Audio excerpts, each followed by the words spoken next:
Welcome back to the weekly discussion video on Jane Eyre. We will be discussing chapters 10 through 12. They're very exciting chapters. So, yeah, let's just get right into it.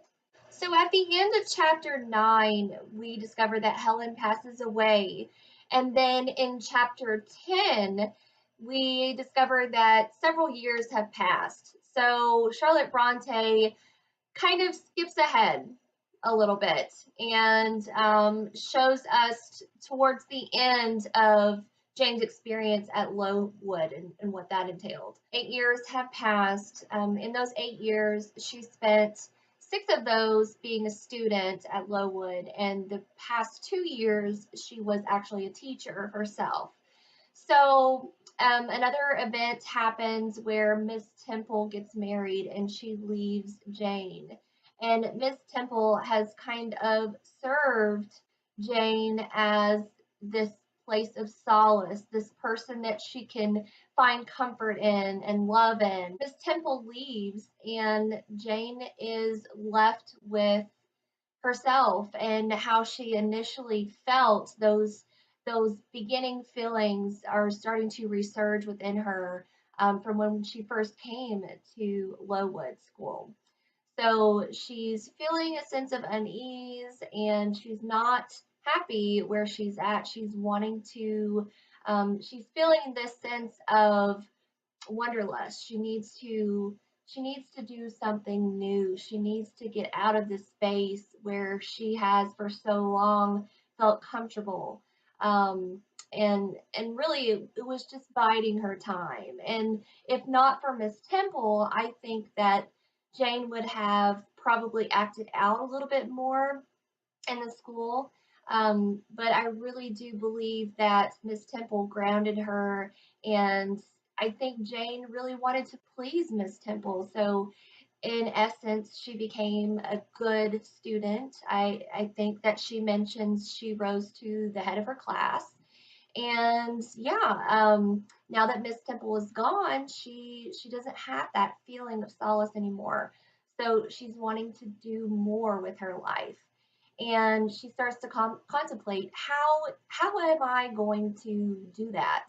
I am just a servant, basically. There's no one here will tell me how to search forward. So she thinks to herself for a day or two, and she comes up with the idea that she needs to advertise herself. She needs to market herself. So she writes an ad to put in the paper, and she walks there and puts the ad in the paper.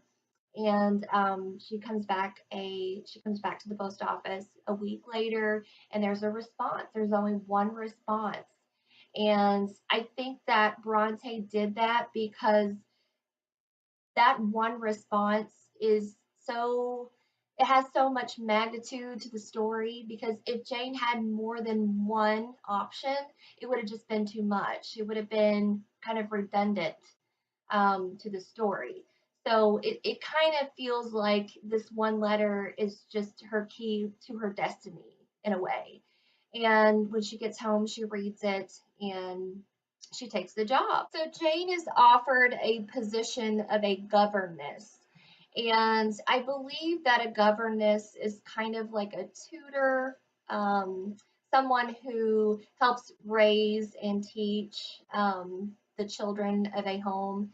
And so, yeah, Jane accepts that position. And before she leaves, she gets a visitor, and it's Bessie. And all these years have passed. Bessie is actually a mother now. And she comes to see Jane off again for a second time. So she sees Jane off to embark on this new journey yet again. But before she does so, her and Jane kind of converse about how things are going back at the Reeds and what's going on. John's not doing very well. It seems like he's a gambler or something, and his mother's not happy about it. And the daughters are running off with other men. And so, yeah, Jane is doing so much better in terms of academic success. And Bessie talks about how Jane is better playing the piano than the girls, and just all around, Jane is just succeeding more and better despite the amount of money that she has. In chapter 11, Jane is on her coach and it takes her 16 hours to get to this hotel. And no one's there to greet her, so she goes into this room and she's waiting. And then finally, she meets the man that's there waiting for her to take her to the house that she will be living in and employed at. So she arrives at her new home, which is called Thornfield, and she enters the home and she's taken to a woman who is very kind and nice to her. And this entire time, she assumes that this woman is the owner of the home and this is who she will be answering to. And but no, it turns out that she's a servant just like Jane is, and Jane's really happy about that. She feels more at ease and more comfortable with the fact that she's a servant as she is, because the equality that Miss Fairfax was showing to Jane and showing compassion and kindness and willing to wait on Jane and bring her food and drinks. It wasn't all for show. It wasn't for pretense or anything like that. It was simply because she saw herself as an equal. So Miss Fairfax is kind of introducing Jane to everyone that lives there, giving her brief descriptions of everyone that lives there. She takes her on little tours of the house. She takes her up the stairs and outside through the attic. And you kind of get this feeling that the home in itself is kind of dreary. Like you can tell that through the descriptions. It's very beautiful. It has like it's very grandiose in the way that it's like the crown moldings of the staircase and everything that it's adorned on the walls, the vast paintings and the bedposts. Um, but it feels like it's lonely, like it's depressing, like it's too dark. But yet Jane is so happy to be there. Jane meets her student, the little girl that lives in the home. Her name is Adelia, and she's kind of spunky. She's very self-centered. She wants to show off, it feels like. But yet again, she is a little girl. And I think that Jane is probably going to help her calm down a little bit and be more simple, because that's what Jane knows, that's what Jane has been taught.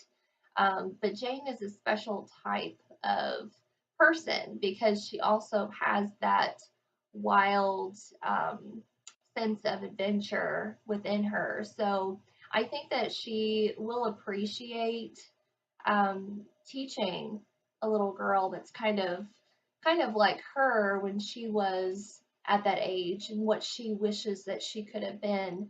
But she does know that she's kind of spoiled. She gets whatever she wants. So I think Jane's really going to ground this girl. She tries to get some information about Mr. Rochester when she discovers who he is. She's really not getting all that much information out of Miss Fairfax because she's kind of a simple woman. She doesn't really look too deep into things. Her intellect is not on the same level as Jane. So Jane's very inquisitive. She's asking all these questions. She's wanting to know more, but she's just not getting the answers that she needs. And the fact that she's with a person such as Miss Fairfax who cannot converse with Jane in a way that Jane wants to converse, and also the fact that she's with a 10-year-old girl, she starts to express, that sense of longing again, like she needs more from her life. So on to chapter 12, there is a quote in the book near the beginning of the chapter that I want to read because I just love this quote. And here it is. It is in vain to say human beings ought to be satisfied with tranquility. They must have action, and they will make it if they cannot find it. I love that. It just simply means that we are not docile creatures. We need to be busy doing something. Everyone you know has a passion. Everyone that you know has something that they want to do. And we as human beings, as creatures, are prone to activity. We cannot be expected to sit still in a quiet room every single day. Um, we need to be out and we need to be active doing something. We need to be conversing with other people. We need to get up and get moving. We need to get passionate with crafts or intelligences and I don't know, anything. We need to activate our minds. We need to explore. We need to travel. We need to do. Look at everything we have accomplished. So I think I think Bronte inserted this here because she starts to talk about comparing men to women and how they're really not that different. Just as a man wants to get up and go for a walk because he finds the urge. Why can't a woman get up and go for a walk because she finds the urge? Women are supposed to be very calm generally, but women feel just as men feel. They need exercise for their faculties and a field for their efforts as much as their brothers do. They suffer from too rigid a restraint, too absolute a stagnation, precisely as men would suffer. And it is narrow-minded in their more privileged fellow creatures to say that they ought to confine themselves to making puddings and knitting stockings, to playing on the piano and embroidering bags. It is thoughtless to condemn them or laugh at them if they seek to do more or learn more than custom has pronounced necessary for their sex. My kitty's whining. She wants me to let her in. I didn't realize she wasn't in here. Say hi to the camera. Oh, you're so precious. You're so, so precious. I love you. I love you, baby. I love you.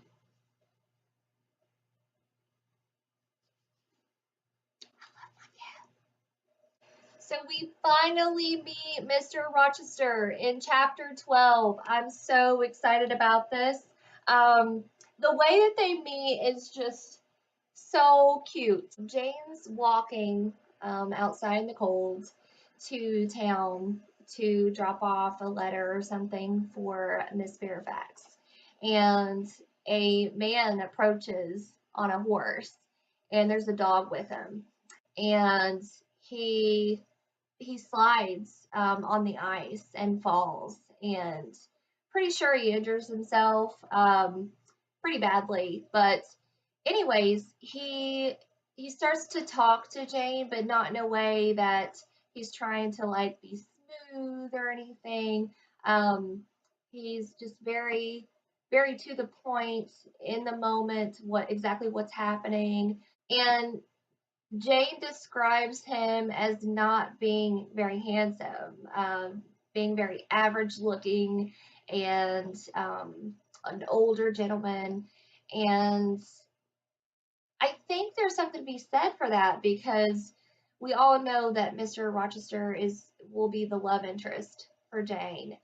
But it's interesting to note that she does not regard him in this way as attractive, and she feels comfortable around him because he's not attractive. And he she can tell that he has this depth to him, and she longs for more. She needs that interaction and she appreciates that. And she tries to help him. She tries to, go with him. And and he's just not having it. I mean, he allows her to help him get back up on the horse, which I think is awesome because he's using another woman to help steady him, and not regarding her as this weak, individual because she's a female. So I really appreciated that too. So that tells a lot about his character as well, because he he's not looking at Jane not necessarily as a lesser than individual. He's kind of regarding her as an equal, just as a passersby. So yeah, I really enjoy the way that they met. But at this point, Jane does not realize who he is. So he's asking her these questions, and I think this is so endearing. He's asking her these questions, you know, where are you from? Where are you living? Do you know Mr. Rochester? She says no. So he's obviously playing coy with her. And I don't know if it's like in a romantic way. I think that he's just trying to feel her out because this is the first time that he's meeting her. He knows of her, but he just hasn't met her. He doesn't know what she looks like. So once he does meet her, he's trying to get a feel for who she is and not coming right out and saying who he is. So he takes off, obviously goes to the house, and then Jane arrives and she hears people in the house and soon discovers that the man that she met is actually the Mr. Rochester. And and that ends the chapter. So we're going to meet them. They're going to actually formally introduce themselves in the next chapter. So we will have to revisit that next week. That's something to look forward to in our reading this week. So yeah, this story is just getting so much better and better and better. And I am just falling so much in love with the story of Jane Eyre, aren't you? All right, guys, that is it for the video. I will see you next week when we discuss chapters 13 through 15. And as always, don't forget to bookmark Beth.